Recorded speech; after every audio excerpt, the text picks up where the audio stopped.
Hey everybody. Hello, it's Stanley going to start today.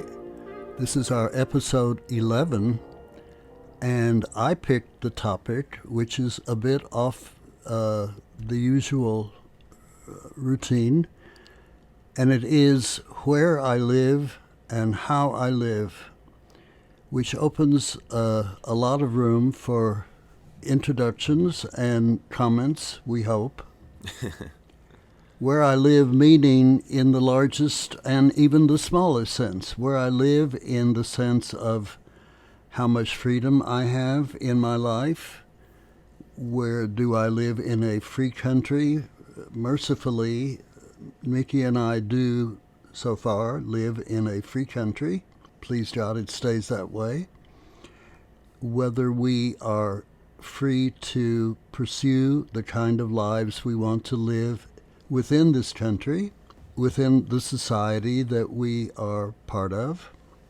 And by the way, before we get into that, I did want to say that listening to our last podcast, which was on the matter of ambition, I just heard it a little while ago, and I want to say that I think it's interesting. Well done, I hope you agree, you listeners, and that maybe it strikes a chord in you, the listener, as to how much and what sort of ambition is there in your life.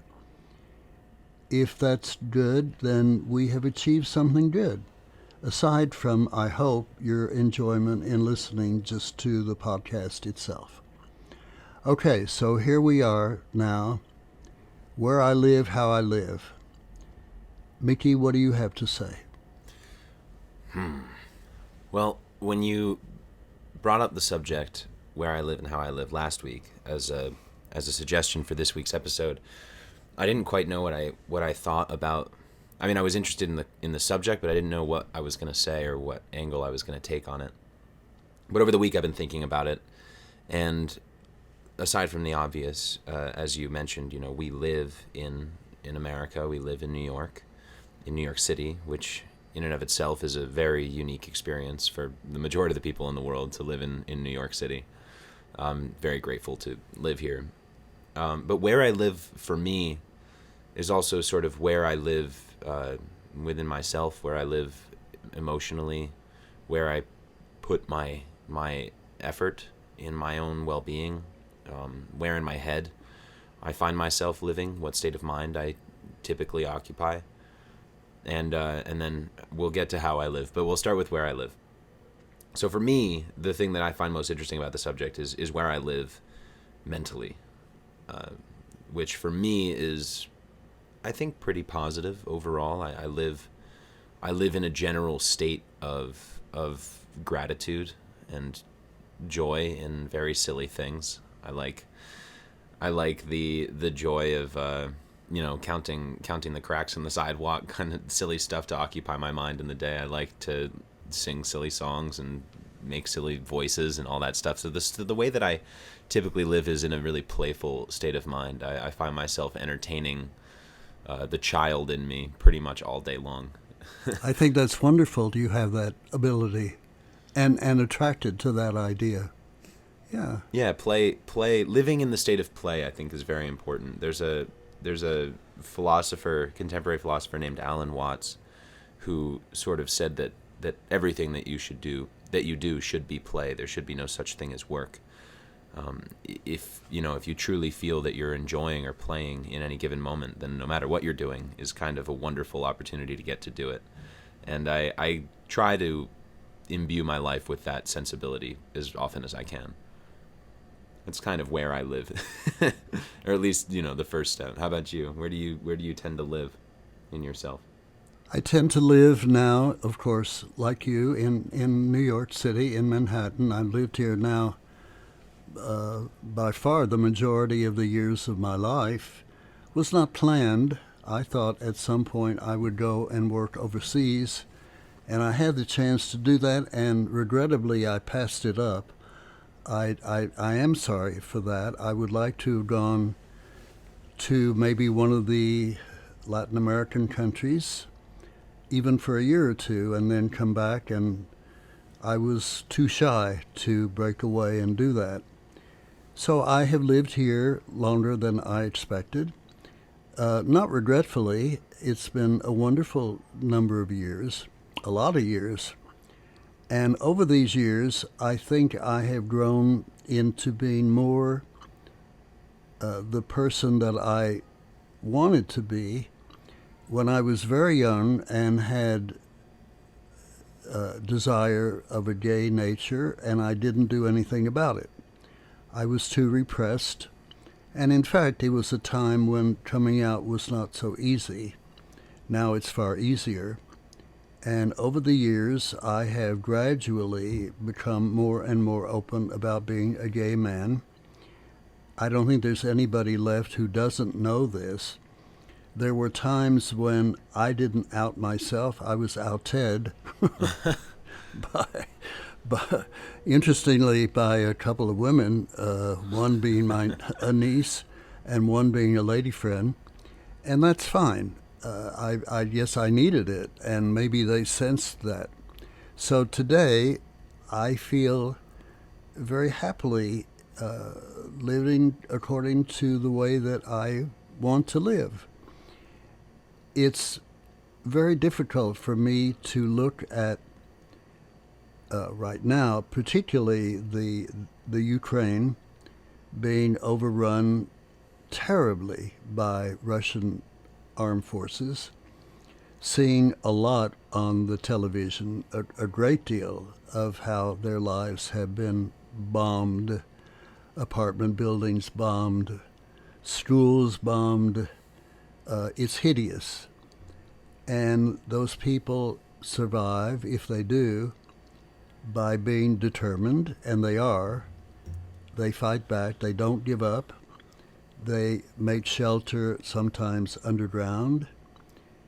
And believe it or not, I say a prayer on their behalf every day that the people in Ukraine, good and bad, because there's always going to be a mixture, will have peace coming their way very soon.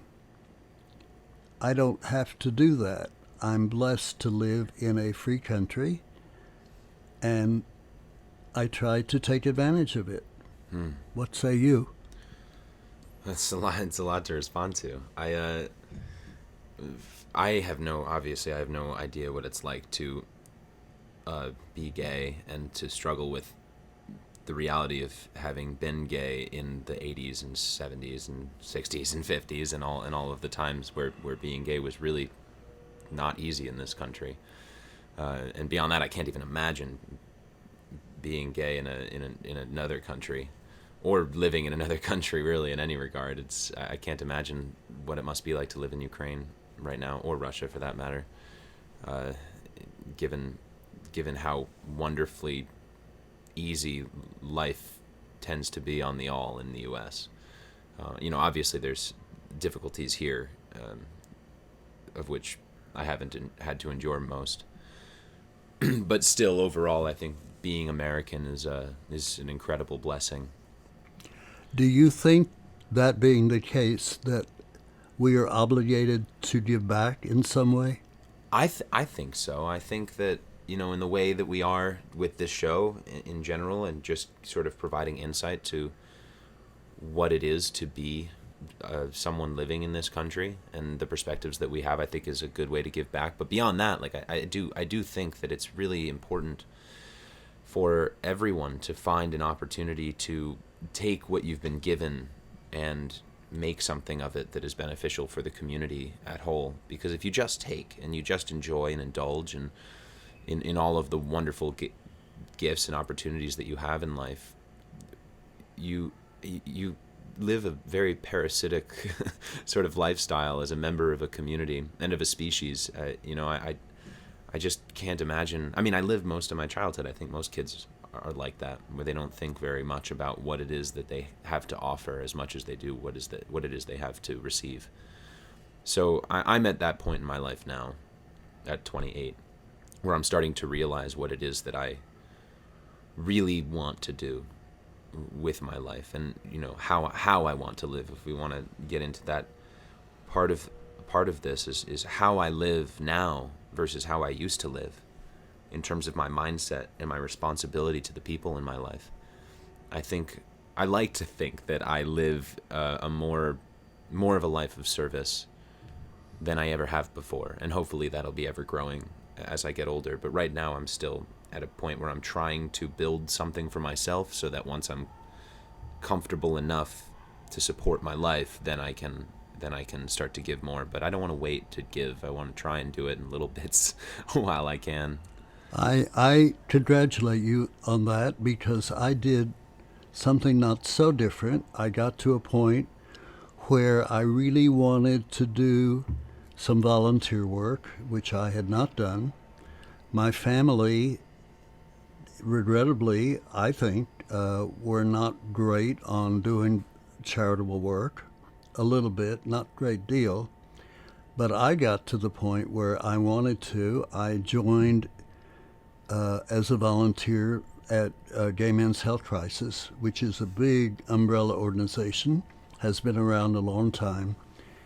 And I just did a lot of stuffing of envelopes for a while. And then I went to a smaller group, which was called the Community Health Project, a health clinic primarily for gay men and a few women. I became a desk clerk checking people in. I joined the board of directors. I helped with a colleague to start a newsletter, and I did a lot of work with them for a good long time. I don't do it much anymore, but I did for well over a decade. And I also did some work with the gay and lesbian publishing organization called the Publishing Triangle, which gives awards to gay and lesbian writers every spring. Those are things that have been very satisfying to me. And I'm glad I did them. When I had more mobility, I could go downtown in the evening to do the work, which I can't much do anymore, but I did. And I think that it's just great to do that. You have a sense of giving that comes from the sense of having been given. Yeah. We've been given a lot in this country, a huge amount.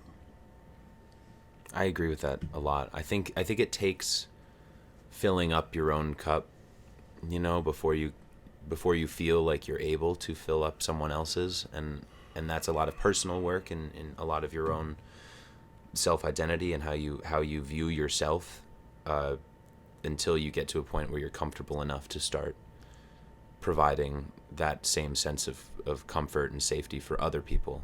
And I think it's important to know what your gifts are and what opportunities you can provide for other people, instead of playing some sort of mental game where you're trying to give things that you're not capable of giving.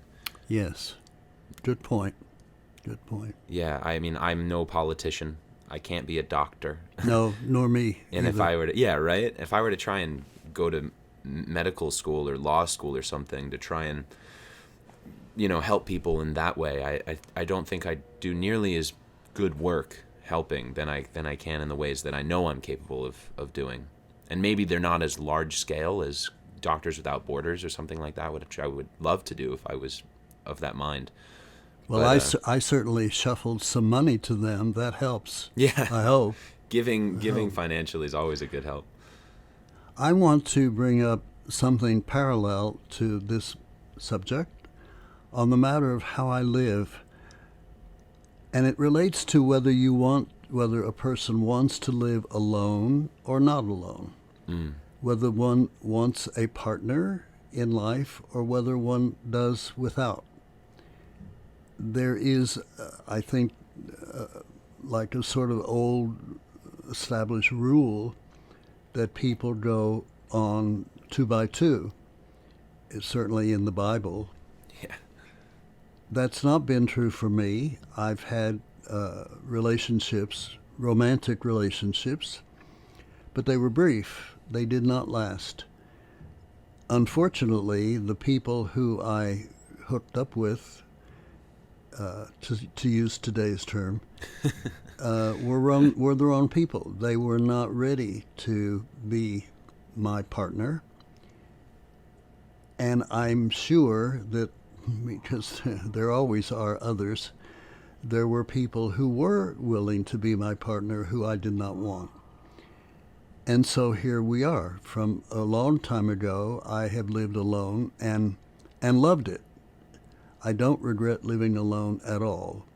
Today, I can't imagine anybody putting up with me as a lover or even a roommate. My cat does best, and even she's not great at it. So there you are. That's one aspect of how we live. What's your feeling? Do you find that living alone now and having lived alone for so long, that you've sort of developed into someone who prefers to live alone, and that there was a time where you would have preferred otherwise, or do you think that you always anticipated enjoying life best? I always liked alone? my own company. I remember being left alone as a kid by my parents when they went out at night, at an age when I was still relatively young. And my mother would say to me, well, we never left your brother or your sister alone this young. But they knew that I needed that time to be, to get myself settled, and get my feet planted in the world.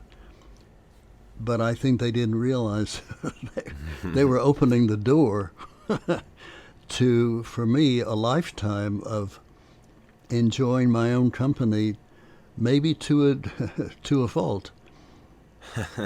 I think it's funny because you listen to these kinds of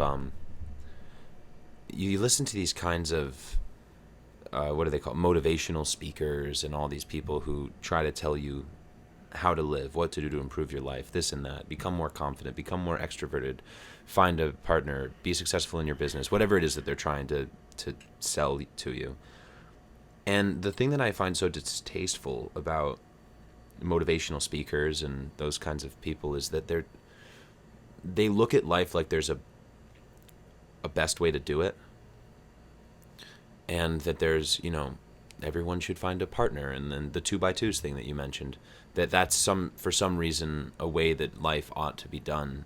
And anyone who's happy with the decisions that they've made tend to think that those are the best decisions to make because it's worked for them, and they never consider that maybe there are a lot of ways to be happy, and that they just happened upon one of them, and that they don't have to recommend so strongly one perspective on how a life should look.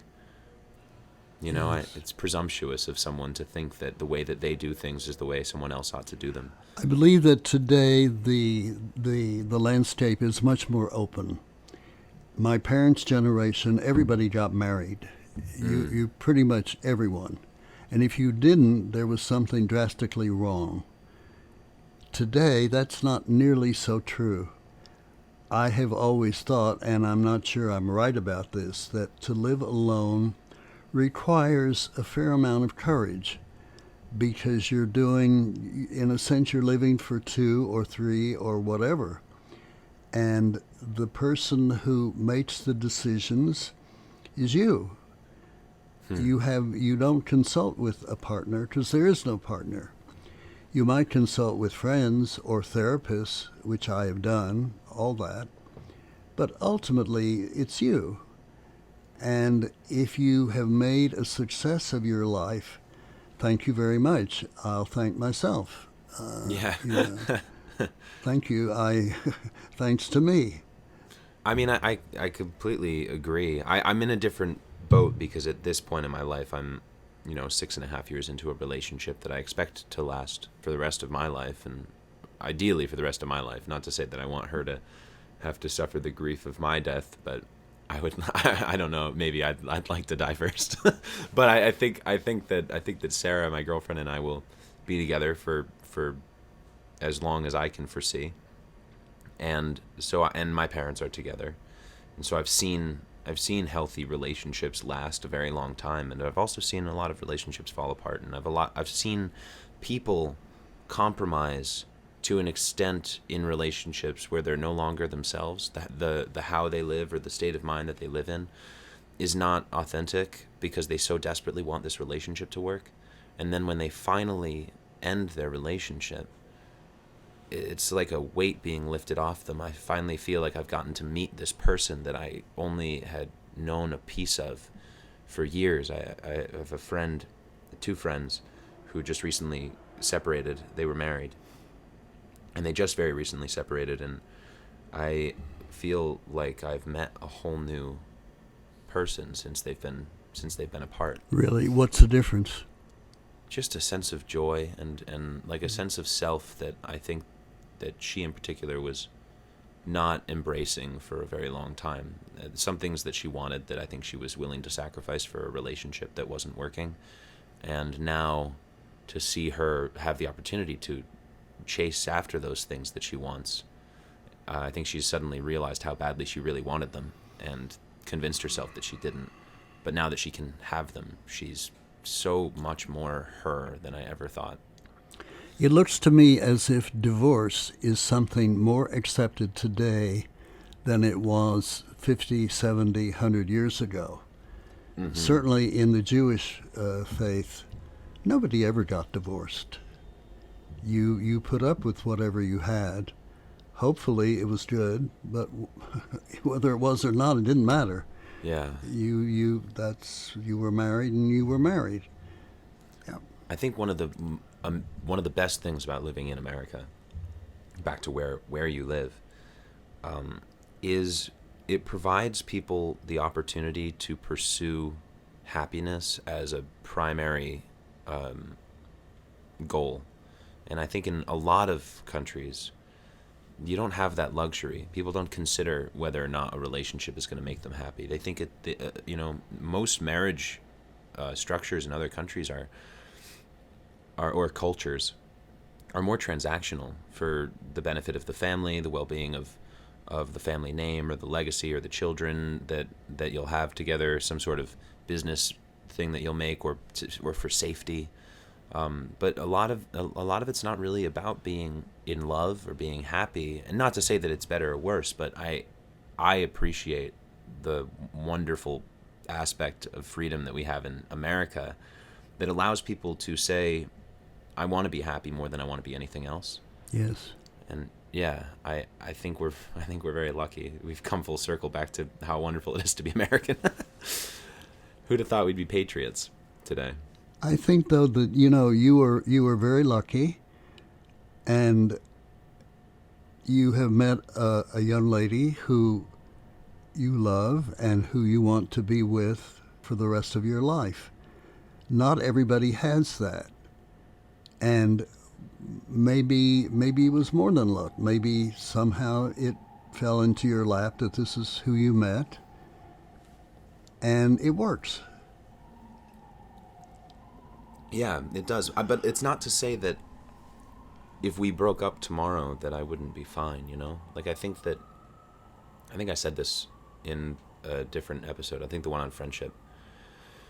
But one of the things I love so much about Sarah is that I don't need her. Remember we talked about that. I do remember that. And by the way, I know somebody else, another gentleman who has said the same thing about his partner. It's a gay relationship, and he has said, I love my partner, but I don't need him. Yeah. And I remember that you did say that, and he remembered it too, because he had heard it on the podcast. Yeah, and that kind of amazed me, because I always thought, golly, if you have a boyfriend or a girlfriend, certainly a lot of that is because you need that person. Well, apparently I'm wrong. I mean, maybe not. I don't know. For me, it's just there's a wonderful sense of comfort in knowing that if some tragic thing had happened and I lost her, that my life and my world would not be over. And I've watched that with my grandmother. When my grandfather died before I was born. Now, I never met him. I've heard wonderful things about him, but she has been without him for longer than they were together. And she has watched her kids grow and watched them have kids and watched those grandchildren of hers now like getting married and having their own children. And he missed all of that, and that's painful, but she has loved every second of her life since he's been gone as well. And I think people choose to need people in their lives, and it's a dangerous gamble, because if you choose to need someone, it's because you're relying on them to fill some sort of void in you that you haven't done the work to fill yourself.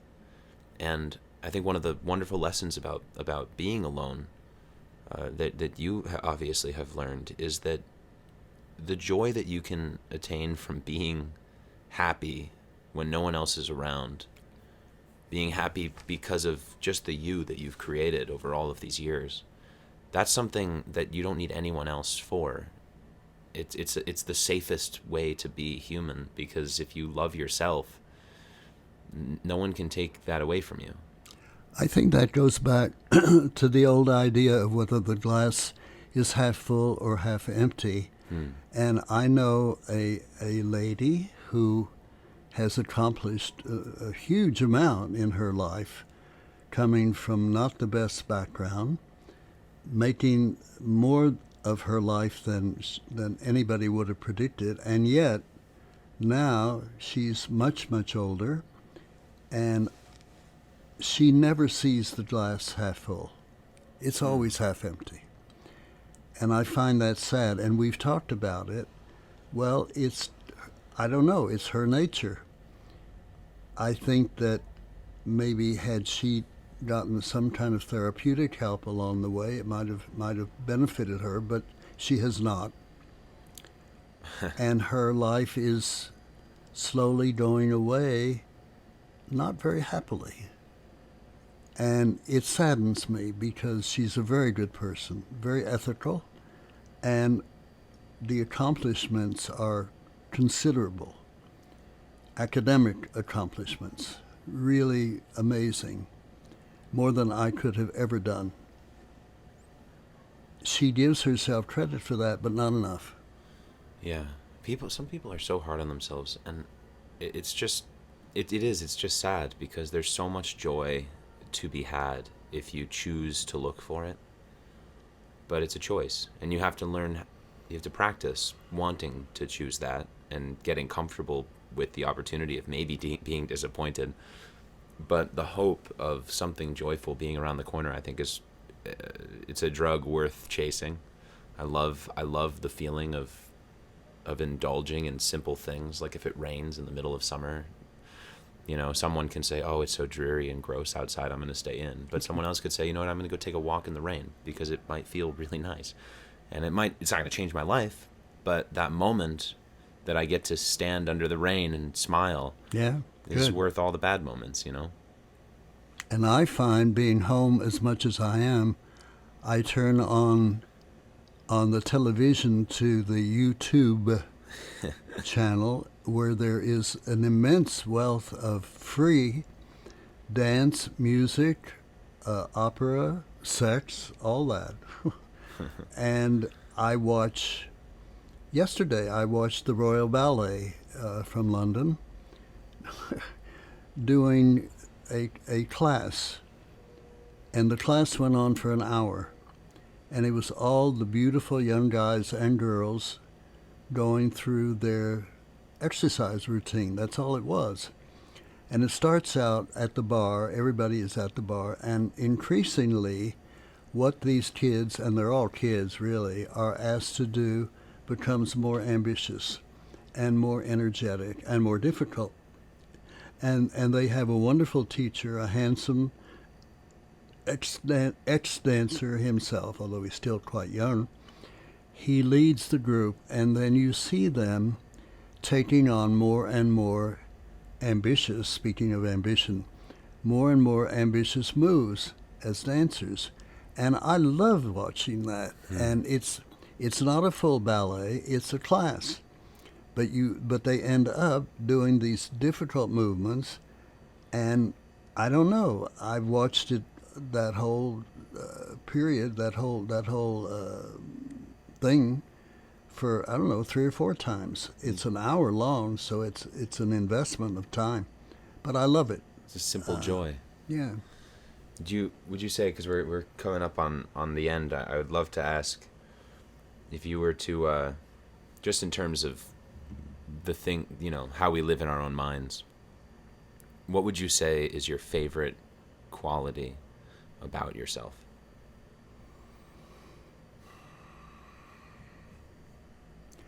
I would like to think that I am a decent, loving person.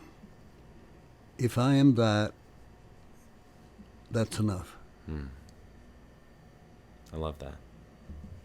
I think that's all anyone needs to be. Stanley, I think we might have done it.